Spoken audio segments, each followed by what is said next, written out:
नमस्कार मित्रांनो, खूप वेळेनंतर आपण पुन्हा एकदा भेटत आहोत नवीन ब्लॉगमध्ये। तर आजचा ब्लॉग असा आहे की आपण थेट जात आहोत ते श्री स्वामी समर्थ महाराजांच्या दर्शनासाठी अक्कलकोट या ठिकाणी। आणि या प्रवासामध्ये आपल्यासोबत आहेत सोमनाथ केळकर, कृष्णा ठाकरे, वैभव पालेकर, भूषण शिंदे, विशाल परीट आणि बंटी लकडे। असा आपला हा आजचा प्रवास असणार आहे आणि तेथे गेल्यानंतर तेथील सर्व माहिती इत्थंभूत या ब्लॉगमध्ये आपण पाहणार आहोत। चेन्नई इग्मोर एक्सप्रेस ही आमची ट्रेन आहे, परंतु आज ती जवळजवळ 1.5 ते 2 तास उशीर आहे। खऱ्या अर्थानं 11:55 ही ट्रेन कल्याणपासून सुटणार होती, पण ती अजून आलेली नाही। पाहूया ट्रेन कधी येते आणि कधी आमचा प्रवास सुरू होतोय। फायनली ट्रेन आलेली आहे आणि 1:15 वाजता आम्ही बसलेलो आहोत कल्याणपासून।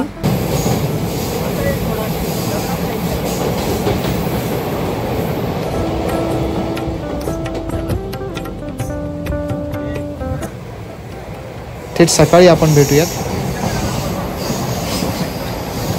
चेन्नई इग्मोर एक्सप्रेस ही ट्रेन कल्याणनंतर फक्त लोणावळा, खडकी, पुणे जंक्शन, दौंड, जेऊर, कुरुडवाडी, सोलापूर आणि त्यानंतर ती थेट अक्कलकोटला थांबते।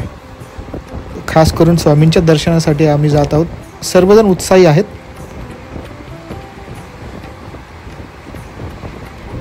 खूप छान अशी हिरवळ पसरलेली आहे। पावसाळ्याचे दिवस आहेत, पाऊसही उत्तम झालेला आहे आणि फायनली आम्ही येऊन पोचलेलो आहोत अक्कलकोट स्टेशनवर। आणि अक्कलकोट स्टेशनच्या मधूनच आपल्याला बाहेर पडण्यासाठी मार्ग आहे। तिथून बाहेर पडल्यानंतर साधारणतः प्रायव्हेट किंवा शेअरिंगने आपण ऑटो करून अक्कलकोटपर्यंत पोचू शकतो। समोरच ऑटोवाले आहेत, त्यांना आपण विचारणार आहोत की कुठल्या पद्धतीने या ठिकाणी प्रवास आहे।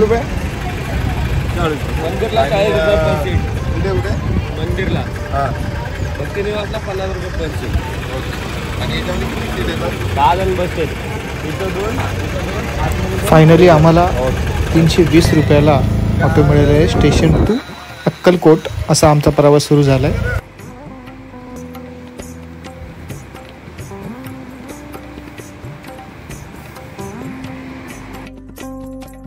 अक्कलकोटची भूमी ही स्वामींच्या वास्तव्याने पुनीत झालेली आहे। सोलापूरहून स्वामी जे अक्कलकोटला आले ते शेवटपर्यंत तेथेच राहिले। अक्कलकोट हे मुख्यतः तालुक्याचे ठिकाण असून ते सोलापूर जिल्ह्यात आहे। सदर क्षेत्र हे महाराष्ट्र आणि कर्नाटकच्या सीमेवर आहे। समर्थ भक्त हे ठिकाण पवित्र आणि प्रासादिक मानतात। हजारो भक्तांच्या मनोकामना पूर्ण करणारे स्वामी आजही येथे आहेत अशी भक्तांची पूर्ण श्रद्धा आहे। तर मित्रांनो, आपण आता येऊन पोचलेलो आहोत ते अक्कलकोट या ठिकाणी। समोरच आपल्याला अन्नछत्रालयाचं सुंदर असं स्थान आहे आणि डाव्या बाजूला समाधी मंदिराचं मठ आहे। समोरूनच आपल्याला सुंदर असं महाप्रसाद गृह आहे आणि समोर उभी असणारी स्वामींची भव्य दिव्य आणि मनमोहक अशी मूर्ती या ठिकाणी आहे। सुंदर परिसर आणि त्यात आराध्य दैवत शिवछत्रपती शिवाजी महाराजांचा पुतळा या ठिकाणी आहे। मनमोहक असा हा वातावरण संपूर्ण परिसर आपल्याला या ठिकाणी दिसतो। वटवृक्ष मंदिर अर्थात अक्कलकोटचा विकास मुख्यत्वे करून या मंदिराच्या व्यवस्थापनाने केलेला दिसत आहे। येथे एक भव्य स्वामी मंदिर आहे। त्यात मुख्यतः श्रींच्या पादुका, शिवलिंग, स्वामींच्या स्मृती वस्तू, प्रवचन हॉल, छोटीशी निवास व्यवस्थाही या ठिकाणी आहे। या परिसरात प्रवेश करतानाच मन स्वामीचरणी गुंतून जाते। स्वामींनी अनेक लीला याच परिसरात केलेल्या आहेत। वटवृक्ष मंदिरात पोचल्यावर श्री स्वामी महाराजांची शांत मूर्ती पाहिल्यावर भान विसरायला होतं। माणसाचे अहंभाव आपसुकच गळून पडतात। या आनंदाचे विश्लेषण करता येणे अशक्य असते, परंतु डोळ्यात आपोआप आनंदाश्रू तरळतात। ही कोणती शरणागती असते जी देताना राग, लोभ, मत्सर, मोह व मायेने ग्रासलेल्या मनुष्यासही आनंद देते। कळतही नाही.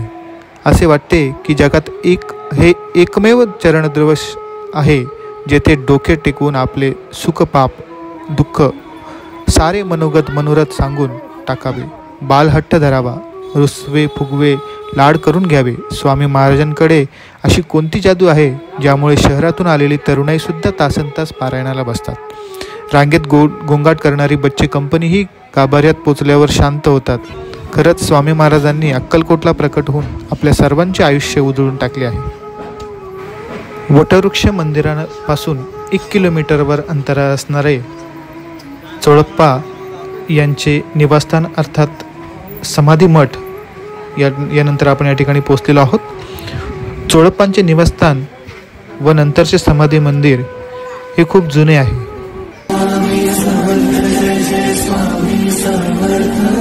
पुनर्जीवित केलेली विहीर सुद्धा आहे. स्वयंभू गणपती, स्वामींचा दंड, पादुका या प्रासादिक वस्तू येथे दर्शनास उपलब्ध आहेत. दररोज सकाळी येथे पूजा, अभिषेक, लघुरुद्र, महापूजा इत्यादी धार्मिक विधी अत्यंत श्रद्धेने करताना दिसतात. अभिषेकानंतर समाधी वस्त्रांनी पुसून त्या सोवळे वगैरे सर्व उपरणे पांघरतात. समाधीवर स्वामींचा मुखवटा ठेवून त्यावर फुलांची आरास करतात. हे दृश्य अतिशय नयनरम्य आहे.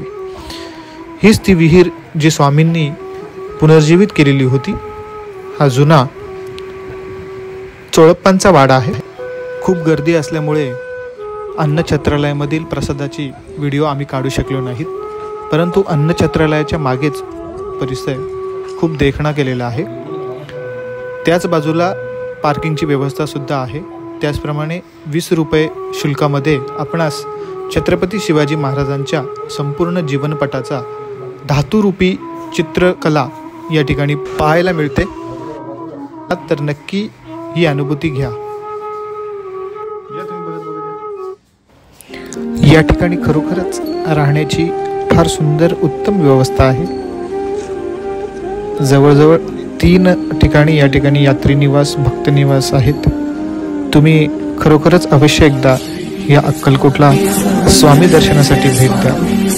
जाता जाता एवढं सांगेल की परब्रह्म परमेश्वर सद्गुरू श्री स्वामी समर्थ महाराजांचे परम शिष्य सद्गुरू आनंदराज महाराज यांनी खूप छान लिहिलंय. जारे जारे अक्कलकोटी जारे, साधुनी या घ्या रे आपुल्या हिता, यारे यारे मनोभावे यारे, शांती सुख घ्या रे पायन पाशी. मित्रांनो, हा ब्लॉग जर तुम्हाला आवडला तर नक्कीच चॅनलला लाईक, कमेंट आणि सबस्क्राईब करायला विसरू नका. धन्यवाद. स्वामी समर्थ.